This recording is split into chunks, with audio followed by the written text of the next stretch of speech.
What is up? It is Paristtmpped, Paristtmpped.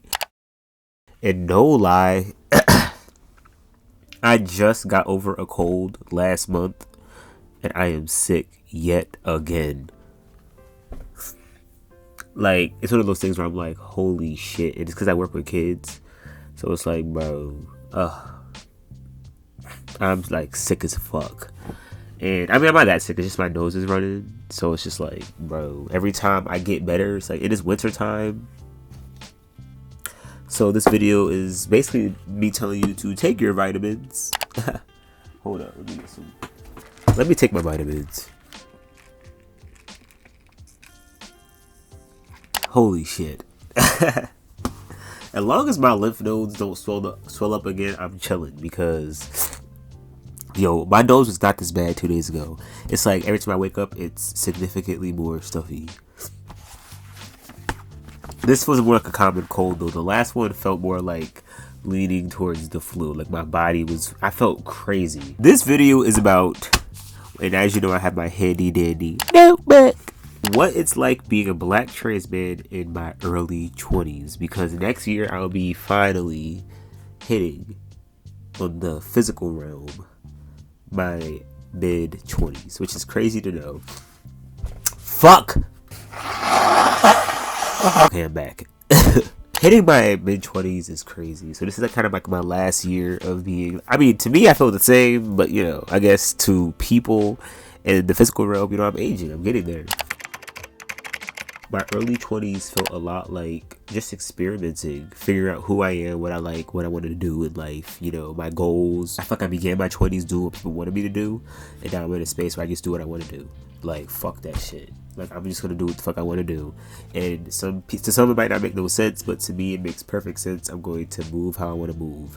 And I feel like that, you know, that might be that, you know, what they say, the prefrontal cortex closing or developing, whatever. I feel that shit 100% because I just feel like my priorities have been just my happiness and seeing a future that's actually doable and one that's exciting to get towards. Not letting even being sick stop me and realizing, like, you know, life is a choice and I get to choose kind of what I focus on. I think a lot of this have just been like lessons of self-acceptance. You know, I had to learn how to accept who I am and what I need in life. And I feel like that was hard to do for a while because I feel like my desires didn't align with anybody I was meeting. Everybody else kind of was just in a different headspace. But then I finally met people that were like, I'm in my own headspace too, and I have these goals that are outside of the norm, and I'm doing things that might not seem necessary to other people, but I'm gonna do it for myself. And I feel like that's just one of those thoughts that I feel like I'm really happy that I finally have let fester in my brain, and it takes over when things get tough because I go, wait a minute, I have goals that may not make sense to other people, so I just gotta do it regardless. I have to accept what I want, even if other people don't accept that, and I have to accept that people won't accept me. Also learning how to be okay with being misunderstood. Like, I feel like that's very hard to do for a lot of people because, you know, when you're not understood, you can feel alone, and that aloneness can be detrimental to people's mental health. I feel like, you know, at one point in my life, I was desperate for just community. I was desperate for friends. You know, I really needed people, so I did whatever I needed to do to kind of maintain relationships. But then when I finally just became myself, a lot of people fell behind, unfortunately. Oh, if you don't see, I have a Christmas tree. Let me turn it on. So just learning how to just be myself and be okay with that. Also learning that it's okay to be choosy who I tell, because my stealth can save me. Sometimes you have to just keep your transition a secret. Some people will not understand. You have to realize that not everybody needs to, you know, let it be, let it go. You know, that's an interesting lesson that I've learned. That now, like, you know, I feel like I will go years explaining myself to people that literally do not respect me and purposely disrespect me because they know. You know, they'll purposely do what they need to do to make me feel misunderstood. People do that. You gotta just be mindful of that. You know, for a while I felt alone, you know, but now all of a sudden, because I'm kind of in this interesting space of learning how to just love myself for who I am, which is, I don't know if it's like a mid-20s lesson, but it's like accepting who I am will get me to the next step. my next step. Because you'll go through next steps. Those steps are going to be there regardless. You're going to evolve no matter what. But you have to choose which next steps are important. Community came when I spoke up, when I just was myself, when I just let myself be who I am around certain people, and some people it just clicks. Some people just go, absolutely, I like your vibe, I like who you are, and I go, same. And it just is a mutual relationship, and it happens naturally. You don't gotta be nobody, you don't gotta think about nothing, you just be yourself, and it just works. Knowing that it shouldn't be that easy, and I shouldn't feel attacked, I shouldn't feel pressured, I shouldn't feel like I'm in a negative space, like knowing that it shouldn't be that easy really does just help my mind be at ease, and it also makes life seem a lot more easier. You know, as the years go on, you know, it's interesting that, you know, getting older makes you hyper aware. You know, I was going to Pride every single year. In these recent years, I realized, you know, I would go there and I forgot I didn't have Pride. I would go there looking like a fucking straight man or straight gay man. I don't know what the fuck I looked like. But on the first year I went, I would go like fucking Pride down to the socks on some real shit. So it's just like watching me go through this like time period where I was kind of running from even myself is interesting, because I had to kind of basically give myself permission again to be myself, because that's who I was naturally before, but it was almost like I took away the permissions. I had to like allow myself the freedom again to go, wait a minute, I could just be myself and just whatever. I also realized that a lot of spaces kind of take away from my depth, which is interesting.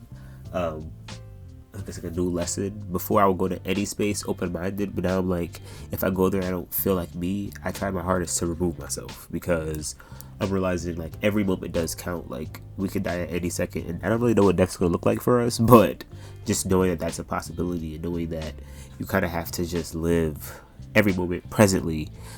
Don't go to spaces where you're not you presently. That's dangerous. I learned that shit. I also have to grow my boundaries, like a lot more no's and yeses nowadays, a lot more solitude than boring spaces, a lot more creative endeavors rather than short-term gratification, a lot more focusing rather than procrastinating. And when I do procrastinate, there's a new voice that's like, get the fuck up, because you know what happened when last time you procrastinated. Time passed by, and I feel like, you know, knowing that time just kind of keeps passing by makes me really want to just grasp hold of that present moment and do what I want to do, so that I don't feel any regret in the future. Which is also something that's interesting. Like time will keep going, and you'll just keep stacking up things that you wanted to do, and eventually you'll let it go because you realize maybe I'll just never do it. So do what you want to do now, because you never know if you'll ever do it. So yeah, like short-term gratification, validation, all that shit down the drain, because I realize, you know, caring what people think about me only wastes my time. Like I end up talking to them and I'm like, wait a minute, their opinion changes depending on someone else's opinion sometimes. Like sometimes their opinion is just another opinion that they are agreeing with. So don't give a fuck what nobody thinks, because they don't. I don't think they even think. Sometimes people don't even know what they think, to be honest. They're just learning with you, you know. Also dating, like I don't give a fuck about that shit no more. I used to always want to be in a relationship. I used to be like, oh my god, I need it. Now I'm like, will I ever be in one? Because I mean, I'm a little picky, you know what I'm saying? So I just feel like, you know, my open mind is to kind of like actually going through the slow process and like taking it day by day, not rushing anything. It's like this new need that I've been desiring, peace, like this peace desire. I'm like, wait a minute, life's always gonna have these lemons and these interesting grapes and shit, so I'm just gonna eat it piece by piece and try to just throw the stems away, you know. I had to understand that transitioning was the first part. Life is just the rest. Like, I transitioned, woohoo, keep up with my health, take my vitamins, fucking, but I gotta live life. I gotta go out, like, you know, I gotta do my thing. I gotta create. I have to just be me, because that's actually the point. My avatar, yes, it looks sexy, yes, it's cool and shit, but it's just an avatar. So understanding that made me really kind of just no longer give a fuck about it. And I'm realizing how many people care about their avatar. They're like, oh, you're wearing that, or you don't have any of this, or what do you have in your closet? And I'm like, the fuck?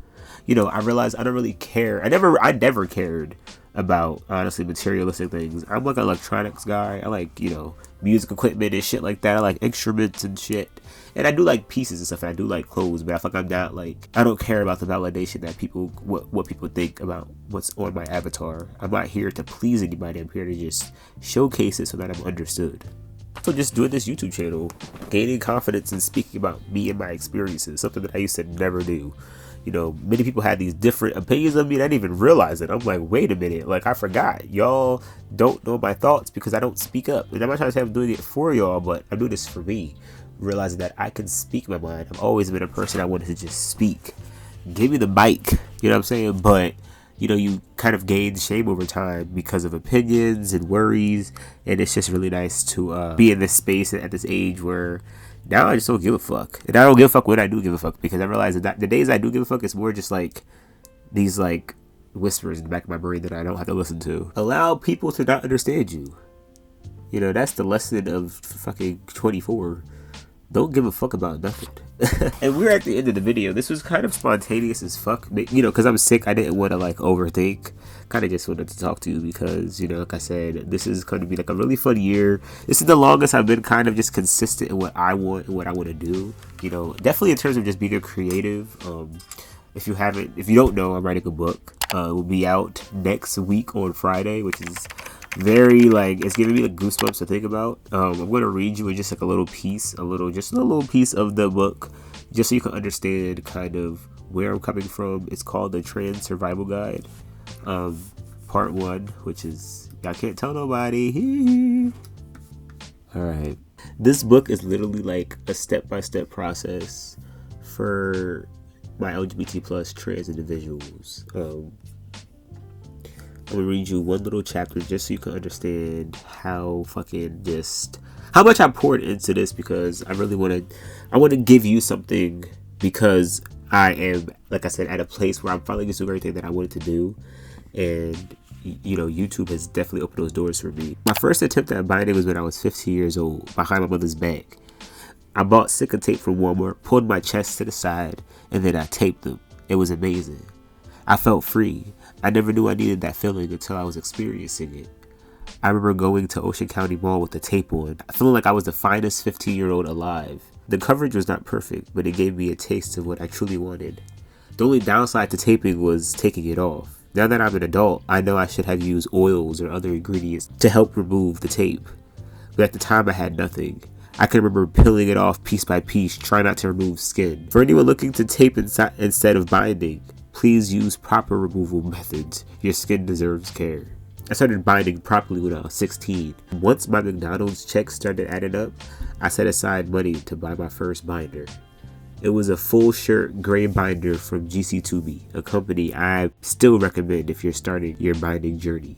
Unfortunately, after a week of binding, I pulled the shirt down one morning and it ripped immediately. I was distraught, but continued wearing it for a few more months before finally buying a cropped one. That binder changed my life. It gave me a flat chest appearance I had dreamed of. It was comfortable enough to wear all day. Whenever it felt loose, I would wash it and it would turn right back to the original fit. The company gave me back a confidence I did not know I had lost. I suggest knowing your size. Are you small, medium, or a larger person? Start from there. And that's just a piece of the book. So if y'all want to pre-order it, it will be for pre-order literally I think within a few days. And just, you know, just to get a head start of the book, take a picture of it and send it to me, please, and I will post it on my website. Like, I'm just so excited for this shit. But that's, you know, that's the mid-20s shit. Like, I really want to just do what I want to do. And I hope that when I hit 25, I did all the things that I want to do in my early 20s. Because this is my last early 20s, yo. This is it. This is, I mean, I will still be young, but like, this is the youngest I'll ever be. You know, they put me in the younger category. So soon, it really will be just an evolution kind of thing. So, until next time. Thank you. If you made it this far in the video, comment down below. Get well soon. Because that means that you put up with my sick voice. I'm fucking sick as fuck. I literally can't breathe through my nose. But I literally want to make this video so bad. I was like, I'm not going to let nothing stop me. Peace.